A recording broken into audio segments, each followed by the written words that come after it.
J'ai fermé les yeux sur nombre d'injures venant des envieux.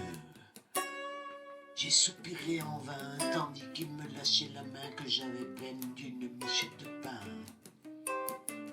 J'ai pleuré sur le sort qu'il me réservait, tandis que des larmes coulaient sur mes joues, me laissant les yeux flous. J'ai longtemps prié, mais en vain, lorsqu'au temps de mon cœur, ce que j'avais de meilleur, prirent le temps de se railler de mon malheur.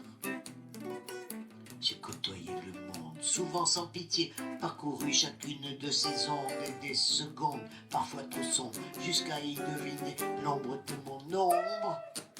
Après bien des errances, des hurlements, n'assourdissant que moi, m'être brûlé les ailes en caressant des anges qui n'en étaient pas, affrontés plus fort que moi, m'être confronté au trépas. J'ai touché des reflets, radiance de subtile beauté, jusqu'à ce qu'ils m'inondent de volupté, si douce que mon âme s'en inspira pour à son tour les partager, tandis que je me réveillais.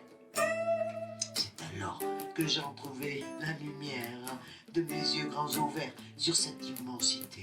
En réalité, une parcelle de ma vie que j'avais oubliée, au tréfonds de ma mémoire. C'est d'une jeunesse trop tôt égarée, elle qui avait son importance, abandonnée dans un tiroir depuis longtemps fermé. En suivant cette aura, sans le moins du monde sourciller, je franchissais d'un pas serein pour découvrir alors combien l'existence, telle qu'elle m'apparaissait, me convenait. Elle était mienne, et peu m'importer les obstacles traversés, bâtis par ces mouvances faites de convenances, de grossièreté. J'étais moi, être précieux, fier de ma présence en ces lieux de tolérance, d'une terre de providence où vivre est ce que je fais de mieux. Où vivre est ce que je fais de mieux.